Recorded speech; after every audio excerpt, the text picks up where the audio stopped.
Not again. Hello, I'm Bruce. Welcome to the basement. Today's game is the Battle of Talavera, presented by my good friend Paul, using his homegrown, fast-play Napoleonics rules. The Battle of Talavera was fought on July 27th and 28th, 1809, between an Anglo-Spanish army commanded by Sir Arthur Wellesley and the Spanish General Cuesta, and the French army of King Joseph, commanded by Marshals Jourdan and Victor. It was Wellesley's first victory in Spain during the Peninsular War, and earned him an elevation to the peerage as Viscount Wellington. Let's see if our Wellesley does as well. We began the game with the armies pretty much in their historical deployments. The French have a dragoon division off table, ready to be released by the game master if they achieve a breakthrough anywhere. The battle began very early in the morning of July 28th, 1809. The first day of gaming, which I didn't film, saw the French launch attacks all along the line. On their left flank, they drove back the Spanish vanguard, but otherwise the session saw a bloody battle of attrition at all points, leaving us in this position for our second gaming session.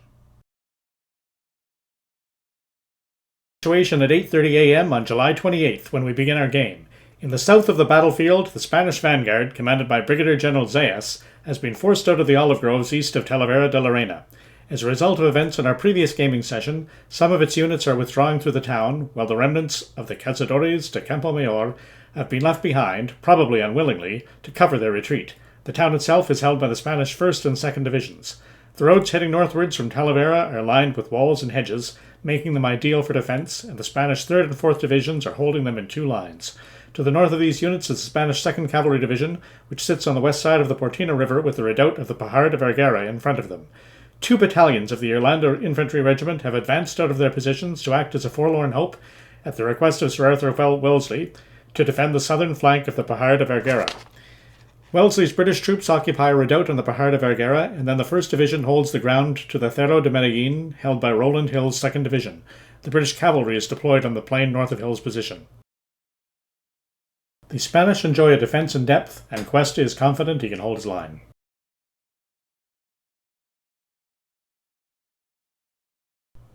The guns of the 1st Division of the French 1st Corps have opened up on Hill's position across the Portina, while in our previous session, the 2nd Division has launched an assault across the river and is driving back the battalions of the King's German Legion. The 3rd Division has deployed a skirmish screen in preparation for its attack on the British Guards battalions.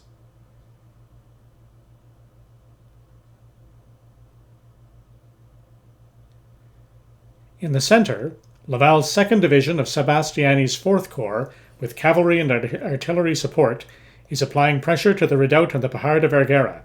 On the southern end of the battlefield, Leger Bellaire's 1st Division of 4th Corps, having driven back Cuesta's vanguard, is massing for an attack on the town of Talavera de la Reina. The session begins with Leger Bellaire's division massing for an attack on Talavera. A battery has deployed to fire on Spanish positions north of the town. Eric, who is playing Leger Bellaire, is one of the better tacticians of our group. However, his dice exist in a parallel universe which consists of only one dimension, so his dice always come up as ones. While the French juggernaut rumbles towards Talavera, in the north General Hill positions his battalions to face Marshal Victor and Ruffin's division. The main French thrust in the north is at the hinge of the British 1st and 2nd Divisions, where Benoît-Lapisse's division has thrust a salient into the British lines. Howard manages to charge a battalion of the KGL with two French battalions. The KGL have inflicted casualties on the French as they came in, but have suffered losses from the French skirmish fire before the charge. In the dice-off, Howard scores 2 hits on the KGL line, while suffering only 1 casualty in return. Now the battalions that have taken losses will need to check morale.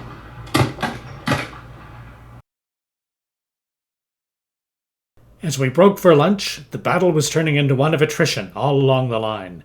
Marshal Victor had sent Ruffin's division to try to wrest the Cerro de Medellin from Hill. The KGL had held against Benoît-Lapisse's attack, but now Velat's division was storming across the Portina. In the centre, the British troops that had deployed on the northern flank of the Pajar de Vergara had been driven back across the Portina by Andrew, who was now throwing the full weight of Laval's Dutch-German division against the redoubt. To the south, Talavera still held out, with the French cannonballs bouncing harmlessly off the stone walls of the town. Liger-Belair did not seem to have an appetite for a battle in the streets of the town. From the Allied perspective, it seemed that the French had bitten off more than they could chew. Most of the battlefield is unsuitable terrain for cavalry, so victory will be won by the infantry. With finite numbers of infantry, the French have chosen not to concentrate what they have at one point of the Allied line, but instead to pick 3 different axes of advance. It's a bold strategy, let's see if it pans out. But first I took the opportunity to interview the players on each side. I am playing Marshal Victor. I am right now the commander of the French forces. We're heavily engaged against the British combined Spanish armies. Our plan initially was to try to push the Spanish flank, which we did manage, and now we're heavily engaged in the center of both armies. It's still touch and go. It seems to be partially in our favor, but time will tell. I am Legrand. I'm in the middle against the redoubt. My initial plan was just sort of to move on the redoubt and wait for possible weakness. That presented itself maybe when the British forces came across the river and started attacking the French. And now I'm just taking advantage of that situation.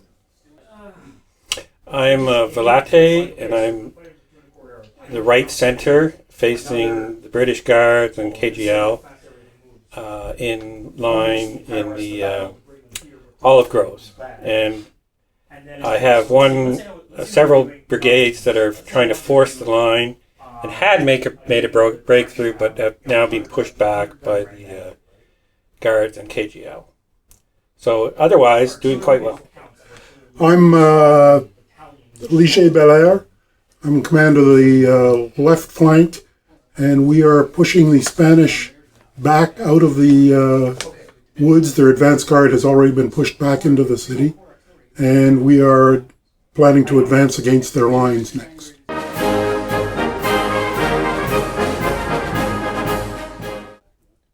I'm Sir Arthur Wellesley, the commander of British forces, Allied forces, which includes British troops and Spanish troops. Our basic aim is to defend Talavera. I'm concerned about our flanks being turned, particularly on the Spanish side, although they have the town of Talavera to use to defend, and so far they're holding their ground.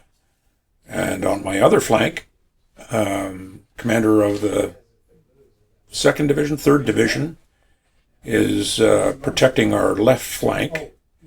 And to that end, I've detached most of the British cavalry to the left division. So I'm General Roland Hill, and I have command of the 2nd and 3rd Divisions, as well as Payne's Cavalry Division.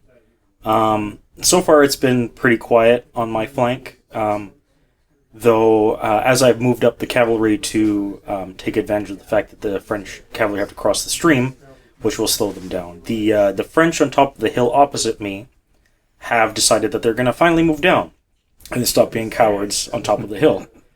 However, I have artillery, and I've moved up enough battalions that I think that their attack so late in the battle is folly, and my flank should be able to hold quite well. The bottom line is that we're following our game plan, that is to hold as much as possible.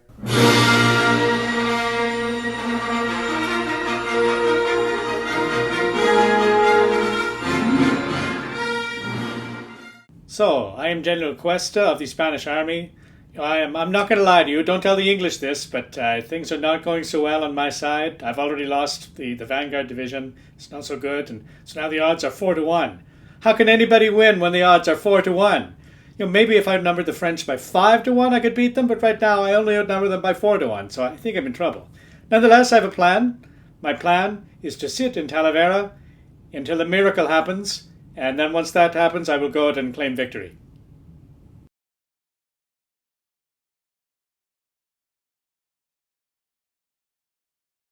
After lunch, Eric gave up on Talavera and shifted his attack to the north. In spite of continuing French attacks, Rod, our Wellesley, has eliminated the French salient into Sherbrooke's division, and the KGL are pushing the French back. Howard's French brigades have been badly shot up, and he has to decide what to do with them next. Villat's division pushes across Sportina, straight into fire from the British Guards. Victor is continuing his attacks on the Cerro de Medellin, and both sides are taking casualties in the firefight. Hill's British infantry is standing firm, and Will is about to unleash a murderous volley into the French. He needs 6s to hit. This is Will's first time with the club, and with rolls like these, we may not invite him back. Eric has noted that the Spanish regiments north of Talavera are wearing brown uniforms instead of the regulation white, and are commanded by priests instead of by colonels. Rightly guessing that this means they are of lower quality than the Spanish regulars, he shifts his attack even farther north, trying to find a weak spot in the Spanish lines. He has some success overrunning a battery and breaching the Spanish lines. Rod sends Longvort's brigade forward in a counterattack against Bellon-Lepice's brigade, which shifts its attacks to the Cerro de Medellin. We come in peace, prepare to die. Yes, death to the French. They're not really coming in peace, and Howard seems to have forgotten which side he's on. The French tried desperately to hold on to their position on the west bank of the Portina in the face of a resurgent King's German Legion. It comes down to a melee, with 2 battalions per side.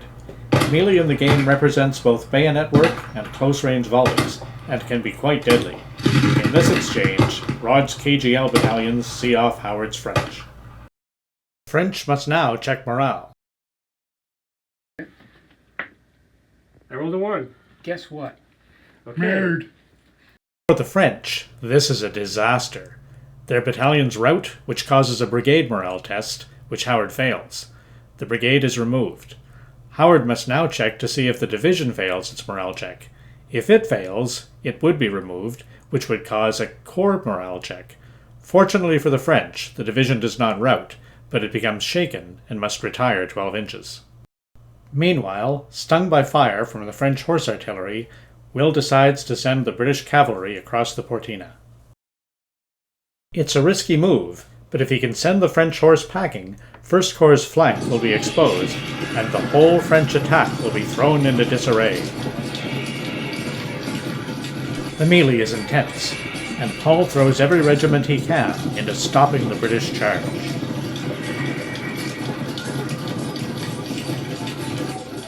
The combat is deadly, with high die rolls and heavy casualties on both sides, but at length the British squadrons are driven back. In the center, Andrew has been bombarding the Pajar de Vergara for quite a while. Now he launches an attack with both horse and foot from the Dutch and Germans of Laval's division against the redoubt. Rod holds on, but his numbers are dwindling. Howard must make an important morale roll. We tease Howard because it seems he always rolls a 3. Let's see what happens. He rolled a 3. Yes. Guess what that means? That means shaken, but I'm routing. So that means You failed. that means That's your A unit or formation? a unit. unit. Yeah, they're gone. Okay, now. Then you'll do a brigade morale test, Okay, so and then you won't have to come next week.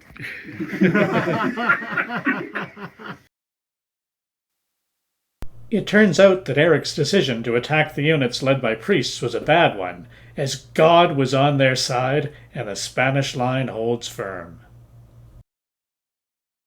On the last turn of the game, Andrew finally takes the Pajar de Vergara. However, his sole battalion is looking awfully exposed. As the day's gaming session comes to a close, Paul is throwing everything he has left at Will's position. But after hours of fighting, the only gain the French have made is the capture of the Pajar de Vergara.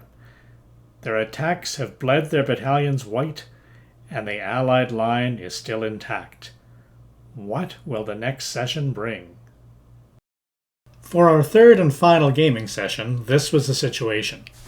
The French have made slight gains in ground, but at great cost in casualties. As Will is not available, Paul has taken over the British cavalry and Hill's division, while Marshal Victor explains to him that the battle is lost and he may as well surrender. Rod, as Wellesley, is not amused. The French renew their attack, but with bad dice rolling all around, it doesn't get far. Eric's dice are up to their usual tricks. Maybe they're in the pay of the British. The French players start to wonder if they should have stayed home and eaten croissants. Eric finally manages to roll well. Unexpectedly, so do I! Unfortunately for the British, Marshal Victor gets the 1st Corps cavalry across the Portina, and the remaining British cavalry is overwhelmed. Paul is embarrassed at losing the British cavalry. I tried to capture his shame, but he did his best Kilroy was here impression. Wellesley is not amused. With the loss of the cavalry division, Hill's position on the Cerro de Medellin is turned. Eric has also pushed his 4th Corps cavalry across the Portina and into the olive groves, with infantry coming up in support. There's still lots of fight left in the battle, as it will be a hard slog for the French to drive the British out of the olive groves. I, as Cuesta, am about to launch a counterattack at Eric with 2 fresh divisions, including my grenadiers. However, it'll take a long time to set the attack up. Eric is defending good ground, and even if I'm successful, it will not immediately help the British. Further, word has arrived that Marshal Soult is marching up to cut off the Allied lines of communication.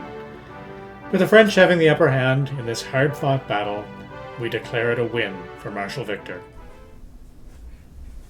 Okay, it was extremely hard-slug battle. The French were able to gradually whittle down the British, force the British to commit the reserves. They broke the British left, and now the French are going to swing around. And in the center, the redoubt was taken, and gradually a break in the line between the Spanish and the British were made, and it's being flooded with French cavalry. So it looks like it's going to be a French victory. On the left flank, we avoided going into the town, which would have bogged us down, but used our artillery to whittle down the Spanish troops hiding behind the walls and get rid of all of their artillery. So there was no counterpunch against us. Yeah, that was great. And the troops are being redeployed to the center to support the breakthroughs. Pleased with the end result. I want to close the battle by showing off some of Paul's amazing painting skills. Paul collects 20mm figures, but look at the detail he puts into the grenadier caps on the Spanish infantry. It's a real pleasure to play with such superbly painted miniatures. And now, a few words from Paul about the rules he has written for this game. Hi, I'm Paul. I'm the game master for this game and the host for this, which was a recreation of the Battle of Talavera. My Talavera, as I called it, is a little bit more compact than the actual battlefield, but I think anybody will experience that, even though I have a 16-foot table that we're playing on. I did manage to get all the figures on, which add up to around 96,000 men in real life, replicating the armies of the two sides, a Franco-Spanish army of about 48,000 and a French army of almost the same, about 48,000 as well. The game scale I play at is, for the figure size, 1 to 72, which is a holdover from my days playing Airfix plastics when I was a child, and it kind of carried over as I gradually drifted into metal figures to add on to that, and then made the complete transition into metal figures. Figure ratio I play at is 1 to 60, and that allows, say, a normal French battalion to be of about 12 figures. So Paul, this is a set of rules that you wrote yourself. So a lot of commercially available rules out there. What made you decide to write your own rules? Having tried a number of commercial rules, I actually started with Empire as one of the first rule sets I had, and I found that really quite complicated, especially for newer players or for players who were somewhat transient coming into the game. I moved to Battles of Empire, which was kind of Empire Light. That worked out well for a while, but even then I found that we were having quite a few discussions, you might say, maybe even arguments, about how to interpret some of those rules. So I went looking for a fast-play set of rules that players could quickly adapt to and incorporate and play along with, in the hopes of both easing the sort of need to go and consult the rules, and also our ability to, our speed at which we could play and how fast we could get a battle in a certain period of time. And therefore, I found online some quick play rules that were freely available. They were also in a Word format, which allowed me to put in amendments as I required. And so I did so, quite heavily adapting a lot of it, expanding in some areas upon the fidelity of the rules, just to get a little more feel, because I felt they were maybe a little too simple in some areas. And so I made some changes to them to reflect that, and to bring in a more feel for the period and the warfare that was fought in that period. So what would you say the heart of your rule system is? Like, what is it that really makes it tick? What are you trying to replicate, I guess? Based upon the original rules, I think the heart of it really is and has to do with your ability to inflict casualties on your opponent, because then that determines how they're going to react, and whether how their morale will adapt as well. So whether they'll stay and fight or run away, do their morale. And then one of the big components I've added in is the ability of how that morale can then start to compound on each other through the various levels of command. So unit routes, it might trigger a brigade route. Or brigade routes, it might trigger a division route. Division might trigger a corps route. Corps might trigger a army route. And I think that's very much a core part of the rules, is the ability to do that. Other than that, though, I've tried to keep everything simple, from movement, changes of formation, changes of facing, etc., to allow players just to quickly get on with playing their tactics, rather than worrying about excess measuring and other factors and that might impact their die roll, etc., to do various things. One of the things in your rules that you don't see in a lot of rules is fatigue. Can you tell us a little bit about the fatigue system and how it affects gameplay? I've played certain games where fatigue didn't seem to play a role, and you would see troops able to carry on as though nothing had happened through their various combat and melees and movement. And I felt that was artificial, and I wanted to build in some type of limiter to their ability to keep on charging and charging over again. And so in my rule sets, fatigue does add up, and when you get to 5 points of fatigue, remembering that a single point of fatigue can develop from a charge, from a turn of melee, but when you get to 5 points of fatigue, now it's having an impact. Impacts your ability to do various kinds of movement, to how you fight, and of course how it impacts your morale as well. So you can end up with a negative sort of modifier to your die roll for those events. Thanks for joining me in the basement. Until next time, may your dice always roll true.